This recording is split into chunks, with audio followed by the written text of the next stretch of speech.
Let's talk about the Cold War. The game? No, the actual one. The war. What the heck is a Cold War? Was it just a war where people got cold? What the fuck? Ah!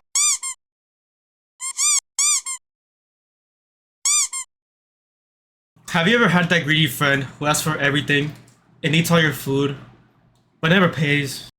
Well, that's basically what the Soviet Union did in the Potsdam Conference in the summer of 1945. The Soviets went into this conference demanding that Germany pay all their war reparations, even though they backed out of World War II early. Let's get some context as to why the Potsdam Conference was so important to the Cold War. Soviet leader Joseph Stalin had held a conference throughout the summer of 1945. Held in Potsdam, Germany, the Potsdam Conference was held to address the problem of what to do with Germany. Stalin suggested that they do the same thing they did to Germany back in World War I, make them pay for most of the war reparations. The US didn't like this as they believed that the reason that Nazis rose to power was because of the unstable economy that Germany had from paying the bulk of the war reparations back in World War I. The Soviet Union also had most of Europe under their control, meaning that the only thing that was stopping them from a potential takeover of Europe was another war starting because of Germany. This caused both parties to be suspicious of each other. It was eventually decided that Germany would be split up into 4 different zones with France, US, UK, and the Soviet Union occupying each of their respective areas. Each country would have a complete political and economical control over each of their given zones. Even though an agreement had already been decided on, the tension between the US and the Soviet Union had only grown, and the Cold War officially started on March 12, 1947,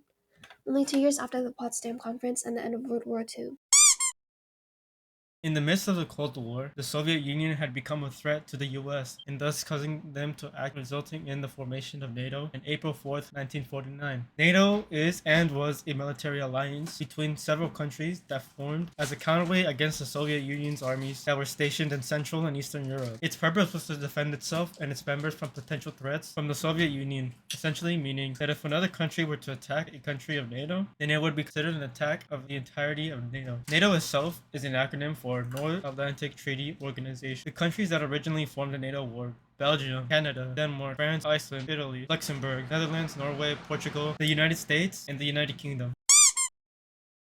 One of the most long-lasting wars of all time, and the deadliest war of the 1960s, began with France's colonial rule over Vietnam in the late 19th century that brought upon decades of resistance. The war lasted from 1954 to 1975. Ho Chi Minh, a name synonymous with Vietnam's fight for freedom, trained in the Soviet Union. He led an organization that fought for Vietnamese independence from French rule as well as Japanese occupiers called the Viet Minh. The resistance against French rule divided Vietnam into North and South. The US became involved with Vietnam in favor of South Vietnam to stop the spread of communism, leading to a large deployment of troops. American troops in the 1960s escalated the conflict into full war with a peak of 549,000 troops in Vietnam. Protests and anti-war movements were held in the US in opposition to the war. In 1975, the fall of Saigon marked the end of the Vietnam War as the North Vietnamese ultimately won and Vietnam was reunified under communist rule. 58,220 Americans were killed, 1.1 million North Vietnamese soldiers were killed, 250,000 South Vietnamese soldiers were killed, and 2 million civilians were killed on both sides.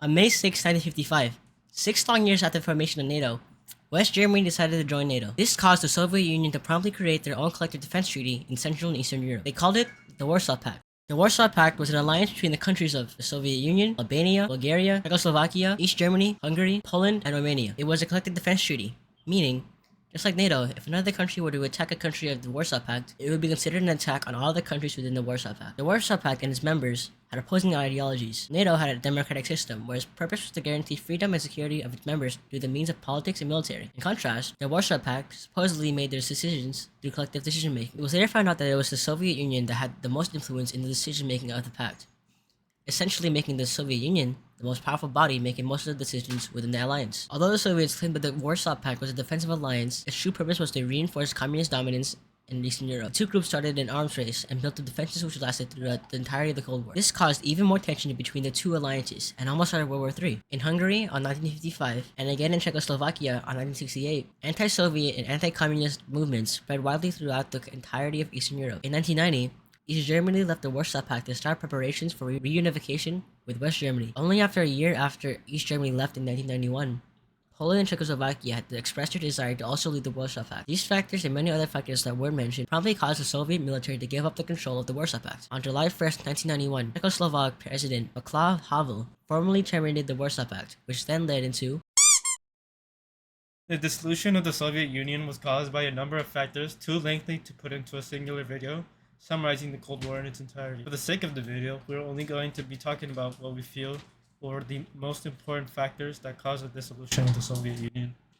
Asked Soviet President Mikhail Gorbachev for an audience whilst he was in his vacation home in Voros, now a part of Ukraine. They demanded that Gorbachev sign a document declaring that the state was in a state of emergency. This would allow Gorbachev's power to be transferred over to Vice President Gennady Yanayev. Gorbachev and his family was placed under house arrest by General Igor Maltsev, commander-in-chief of the Soviet Air Defense Troop. Eventually, news was reported that Gorbachev was too ill to continue his presidential duties, ultimately giving Yanayev full presidential power. His first decision was to bring about Resolution No. 1, which banned striking demonstrations and established imposed press censorship. It was later revealed that Gorbachev was just very tired and was being treated in the South, prompting the people to believe that the coup itself was illegal. As a result of this, the coup ultimately failed, resulting in the death of 3 protesters. The collapse of the coup led to the end of the Soviet Union's communist beliefs, as the way that people were against the coup showed the democracy that had already influenced most of the Soviet Union. There were also minor, but not really minor facts, such as economics. Due to how communism worked, shortages of consumer goods were fairly common within the Soviet Union. There were also constant increase of salary for all workers, which was only achieved through printing more money efficiently, ruining the Soviet Union economy. These resulted in the Soviet Union's economy to be highly unstable. There was also the military factor. The Soviet Union was spending all of their money on their defenses after US President Ronald Reagan proposed a strategic defense initiative, which was a US defense system against potential nuclear attacks. And finally, there was a social factor. On January 31st, 1990, McDonald's opened their first restaurant in Moscow. The big yellow M made it seem like, to government officials, that Western capitalism was opposing on the Soviets' communism. People lined up around the block to try a Big Mac. The Soviet Union eventually split up into 15 separate countries: Armenia, Azerbaijan, Belarus, Estonia, Georgia, Kazakhstan, Latvia, Lithuania, Moldova, Tajikistan, Turkmenistan, Ukraine, Uzbekistan, and Russia. Russia today has its own democratically elected and anti-communist leader. After the fall of the Soviet Union, the US was still considered a superpower, and is still seen as one today. The Cold War also shaped global economics, as events such as the arms race and the space race led to the development of technological advancements, eventually making their way into the average citizen's hands. The Cold War also influenced modern media. Espionage films had taken off and reached its peak during the 1960s, as eventually on March 18, 2001, my favorite spy movie came out: Spy Kids. Overall, the Cold War left a profound legacy that continues to shape global politics, economics, and society today. While the Cold War formally ended decades ago, its impacts endure and continue to influence international relations and domestic affairs.